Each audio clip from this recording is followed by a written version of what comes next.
To एडुमेडिसिन। तो हम unit 12 Peter Berger को कंटिन्यू कर रहे हैं। ये सेकेंड पार्ट में ख़त्म हो जाएगा।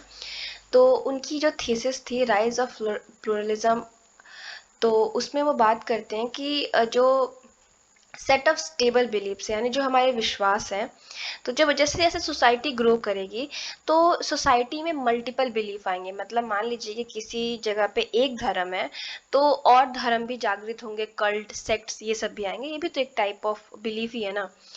और जब ऐसी चीज़ें आने लगेंगी तो जो स्टेबल बिलीफ्स थे उसमें न्यू टाइप के आइडियाज़ आ जाएंगी।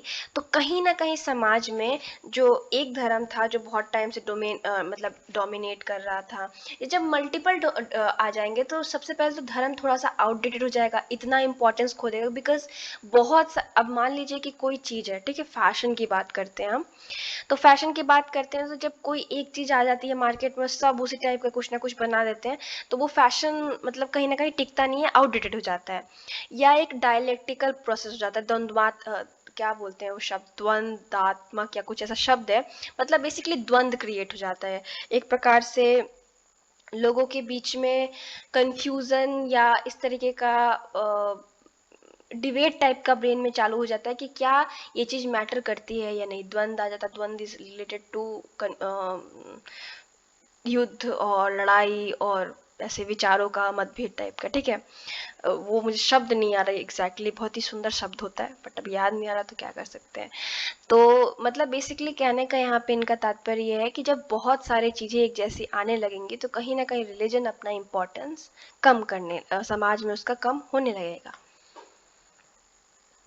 अब जो फोर्सेस समाज में प्लुरैलिटी क्रिएट करेंगी और मॉडर्निटी, वो एक ही साथ चलेंगी। कहने का तात्पर्य इनका सिंपल भाषा में ये है कि जैसे जैसे मॉडर्निटी आएगी वैसे कहीं ना कहीं धर्म पे, कहीं ना कहीं रिलीजन पे इम्पैक्ट उसका पड़ेगा, ठीक है। तो इनका मतलब बेसिकली देखिए, सेक्रेड कैनोपी की बात कर रहे हैं, और in the realm of religion will become less well establish entity, one of the precarious existence border Shaw. देखिए, एक चीज़ यहाँ पे एक और ही समझाने की कोशिश कर रहे हैं कि धर्म आप अगर नोटिस करेंगे तो अन्य किसी भी काल में जाइए, चाहे आप एंशियंट टाइम में जाइए या मिडिवल टाइम में जाइए, मतलब प्राचीन मध्यकाल, तो वहाँ पे एक बहुत ही इम्पॉर्टेंट इंस्टीट्यूशन है, एंटिटी है।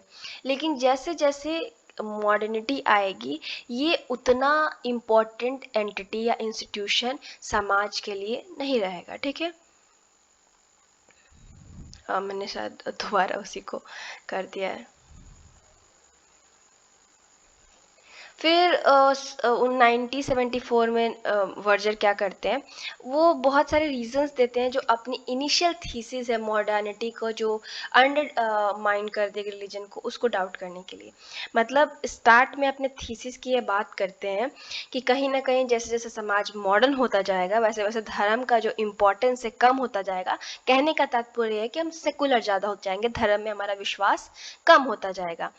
लेकिन ये जो आइडिया वो बताते हैं उसको फिर से वो डाउट करने लगते हैं अपनी अदर थीसिस में, जो कि 1974 के टाइम पे आता है। डाउट क्यों करते हैं? He has shown that the religion has continued to exist as a strong and potent force. मतलब अब अभी क्या बात, देखिए ये मॉडर्न थिंकर है। अगर 1974 की बात करें तो आप समझ सकते हैं कि मॉडर्न थिंकर है कि जैसे जैसे मॉडर्निटी आई हमें रिलीजन अभी भी स्ट्रॉन्ग और बहुत ही इंपॉर्टेंट फोर्स दिख रहा है, gripping people's imagination and ways of life regardless of rise of modernity, science and technology, capitalism and rational thinking. He has offered the following reason to revise his confidence in secularisation thesis. तो देखिए, आप दो चीज़ यहाँ पे समझिए। वो जब secularisation thesis देते हैं अपना, तो सेकुलराइजेशन का मतलब आप समझते हैं कि हमारा धर्म से जो धर्म का राह है, पेन कहाँ गया, एक सेकेंड। मान लीजिए रिलीजन का जो राह है स्ट्रेट जा रहा है, इस पे ना जाके हम कहीं और चलेगा, ठीक है। हमने रिलीजन से खुद को एक तरीके से विश्वास करना छोड़ दिया कि भाई धर्म होता है, हम सेकुलर हो गए। अब देखिए सेकुलर टर्म में भी बहुत सारे मीनिंग आते हैं। ऐसा सेकुलर कि आप अन्य धर्मों का रिस्पेक्ट कर रहे हैं, ऐसा भी सेकुलर कि आप बिल्कुल धर्म में ही विश्वास नहीं करें, तो बहुत सारा। लेकिन इनके कहने का तात्पर्य ये था कि जैसे जैसे समाज मॉडर्न होगा, इनकी सेकुलरिज्म थीसिस में ये कहना था, जो 1974 से पहले इनकी छपी थी, इस थीसिस में, कि जैसे जैसे समाज मॉडर्न होता जाएगा वैसे वैसे धर्म का महत्व कम होता जाएगा। रीजन क्या है कि समाज ज़्यादा साइंस पे, टेक्नोलॉजी पे, इन सब पे विश्वास करने लगेगा, मॉडर्निटी ज़्यादा आ जाएगी, लोगों के पास समय नहीं होगा। लेकिन फिर ये अपनी थीसिस को रिवाइज करते हैं और कहते हैं कि मॉडर्निटी भी आ गई है, साइंस भी आ गई है, टेक्नोलॉजी भी आ गई है, लेकिन स्टिल हमारा जो बिलीफ है रिलीजन पे, या रिलीजन अभी भी स्ट्रांग कैसे है। तो ये रिवाइज करने का इनको क्या आता है। There is growth of conservative and evangelic church in the United States of America। तो कंजर्वेटिव और ये इवेंजेलिक जो दोनों पार्ट है, ये क्रिश्चियनिटी के ही पार्ट है, if I am not wrong. अगर गलत हूँ तो प्लीज़ करेक्ट कर दीजिएगा, बट जितना मेरे को नॉलेज है, ये दोनों क्रिश्चियन ही स्कूल से, या क्रिश्चियन के ही ब्रांच है, क्रिश्चियनिटी के ही ब्रांच है। ये चर्चेस का ग्रोथ होता है यूनाइटेड स्टेट में। तो ये अपनी थ्योरी को रिवाइज करते हुए हमें यहाँ पे रीज़न दे रहे हैं कि किस तरीके से हम मान सकते हैं कि अभी भी रिलीजन कम नहीं हुआ। फर्स्ट रीज़न क्या दिए कि ग्रोथ हो रहा है बेसिकली चर्चेस का। लिबरल चर्चेस कम हो रहे हैं। लिबरल चर्चेस, लिबरल आप थिंकिंग जानते होंगे, उसमें हम ज़्यादा डीप में नहीं जाएंगे। उसके बाद इंटरेस्ट इन रिलीजन, मतलब चर्च गोइंग जो लोग हैं वेस्टर्न सोसाइटीज़ वगैरह में, वो स्टिल हैं अभी भी, मतलब जो लोग विश्वास कर रहे हैं गॉड में। और जो इस, मतलब अभी यहाँ पे इन्होंने किस चीज़ की बात की, बेसिकली वेस्टर्न सोसाइटी अमेरिका की बात की। इसके अलावा भी जो अन्य देश हैं, वहाँ पे भी हमें धर्म स्टिल स्ट्रांग दिख रहा है। लेकिन बेसिक डिबेट कहाँ से आती है, क्योंकि बहुत सारे ऐसे थिंकर्स होते हैं और पहले थे भी इस टाइम पे, जो देख रहे थे कि मॉडर्नाइजेशन और सेकुलराइजेशन के बीच में रिलेशन है। Modernisation lead to a decline in a hold of religion on society. ठीक है, तो ये जो थिंकिंग है कि मॉडर्नाइजेशन कहीं ना कहीं धर्म का जो पकड़ है समाज में, उसको कमज़ोर कर देगी, या धर्म का जो एक तरीके से बहुत ज़्यादा इम्पोर्टेंस था वो कम कर देगी। ये डिबेट बहुत स्ट्रांग है और ये डिबेट स्टिल चलता है अभी भी। इस पे बहुत सारे लोग डिबेट, बहुत सारे थिंकर डिबेट कर रहे हैं। लेकिन कहीं ना कहीं जो पीटर बर्जर है, शुरुआत में ये भी कहते हैं कि धर्म ख़त्म हो जाएगा मॉडर्निटी के साथ, लेकिन ये अपनी थीसिस को रिवाइज करके कहते हैं कि ऐसा हमें होता हुआ नज़र नहीं आ रहा है। अब ये फ्यूचर ऑफ रिलीजन की बात कर रहे हैं कि ठीक है, अब हमने बात कर ली, इन्होंने इनिशियली कहा कि धर्म खत्म हो जाएगा, लेकिन फिर इन्होंने रिवाइज किया, कहा कि धर्म खत्म नहीं हो रहा। अब इस फेज से हम आगे निकल के सोचे कि फ्यूचर क्या है। तो both in United State and Europe there is what has come to be known as individualisation of religion. यानी एक प्रति, यानी मतलब which means that the rationality of religion is for the individual who emerge either as a believer और atheist. Moreover, मतलब एक person से धर्म जुड़ गया। पहले ये कम्युनिटी वाइज था, लेकिन अब पर्सन टू पर्सन डिफरेंट हो चुका है धर्म। कहने का यहाँ मतलब ये है कि जो रिलीजन है उसमें आप बिलीवर भी हो सकते हो और एथिस्ट भी हो सकते हो। मतलब आपके ऊपर डिपेंड करता है कि आप धर्म में विश्वास रखना चाहते हो और नहीं। मतलब इंडिविजुअल लेवल पे रिलीजन पहुंच चुका है, जो कि पहले कम्युनिटी लेवल पे था। कम्युनिटी विश्वास करती है, कम्युनिटी विश्वास नहीं करती है, लेकिन अब आप विश्वास करते हो या नहीं। ठीक है, कलेक्टिव फंक्शन जो इसका होगा, मतलब वो खत्म हो जाएगा, जो कि अभी तक रहा था, जैसे मैंने डरखाइम की टाइम पे बात की, सिंपल सोसाइटीज में। और बहुत सारी वेराइटीज़ ऑफ रिलीजियस बिलीफ और एक्सपीरियंस आ जाएंगे। ठीक है, जैसे जैसे समय चेंज होगा बहुत सारे नए रिलीजन्स आएंगे, कल्ट्स आएंगे, बहुत सारी चीज़ें होंगी। ठीक है, और उसके बाद however the difference between United States and Europe, that the America continue to go to church and very often not present. अब हम अगर देखें फ्यूचर ऑफ रिलीजन में, तो अमेरिका स्टिल, और ऐसा हम विश्वास कर सकते हैं कि फ्यूचर में भी अपने ट्रेडिशनल बिलीफ को जिंदा रखता है और वो चर्च जाता है, लेकिन यूरोप में हमें कम देखने को मिलता है. Almost 40 million of them call themselves born again Christians. ठीक है, ये लोग क्रिश्चियंस खुद को मानते हैं सिंपल भाषा में.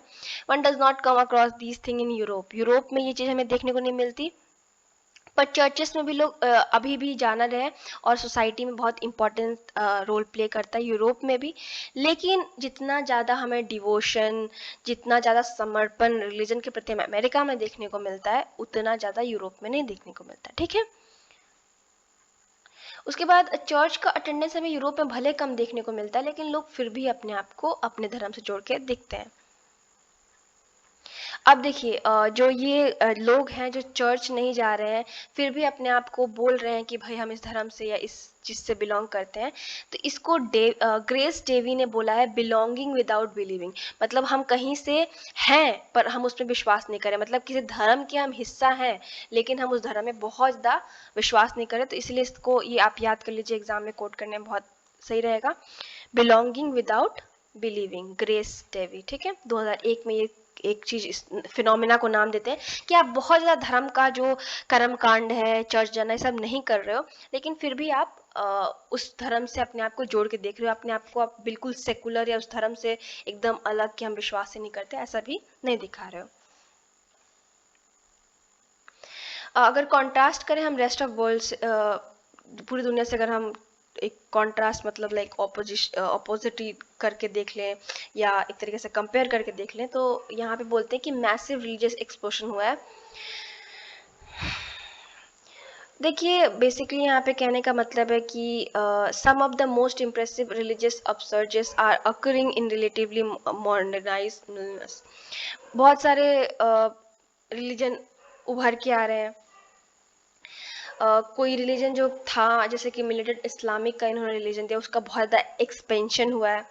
ठीक है, इससे हम ये भी बता सकते हैं कि जो सेकुलराइजेशन का हमने बात की थी, वो बहुत ज़्यादा अभी हमें देखने को नहीं मिल रहा है. लेकिन हम यहाँ पे क्या याद रख सकते हैं धर्म के बारे में आने वाले समय में, कि जो इसका स्ट्रक्चर और पैटर्न हमें मध्यकाल, प्राचीन काल, मतलब एंशंट इंडिया में या एंशंट वर्ल्ड में या मिडिवल पीरियड में देखने को मिलता है. धर्म जिस प्रकार से सोसाइटी को जोड़ने वाला या सोसाइटी रिलेटेड था, जैसे डरखाइम कहते हैं कि सोसाइटी को जोड़ता है, वो वाला पार्ट हमें छोड़ के ज़्यादा अब इंडिविजुअल लेवल पे हमें देखने को मिलता है. उसका स्ट्रक्चर भी चेंज हो रहा है. In a times to come religion will continue to have its hold on society. ये बहुत इंपॉर्टेंट है, आप इसको. अब आने वाले समय में क्या होगा, आने वाले फ्यूचर में भी रिलीजन कोई अपना इम्पोर्टेंस नहीं खोने वाला है. वो फिर भी सोसाइटी में बहुत ज़्यादा इम्पोर्टेंट रहेगा, सोसाइटी में अपना होल्ड रखेगा. और जिस तरीके से प्रिडिक्शन होता आया है कि with modernity religion will fade away और decline, it will not happen. मतलब रिलीजन नहीं फेड होगा, रिलीजन कहीं नहीं जाने वाला, रिलीजन रहने वाला है.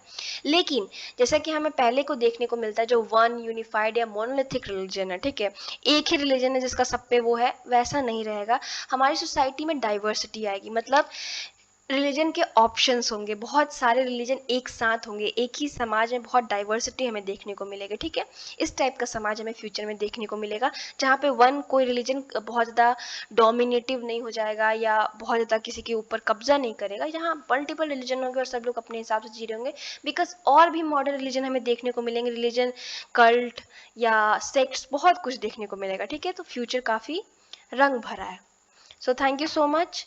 आई होप कि आपको ये चैप्टर समझ में आ गया. उतना डिफ़िकल्ट नहीं है, इनिशियली लगता है, बट थोड़ा फिलोसॉफिकल साइड पे है.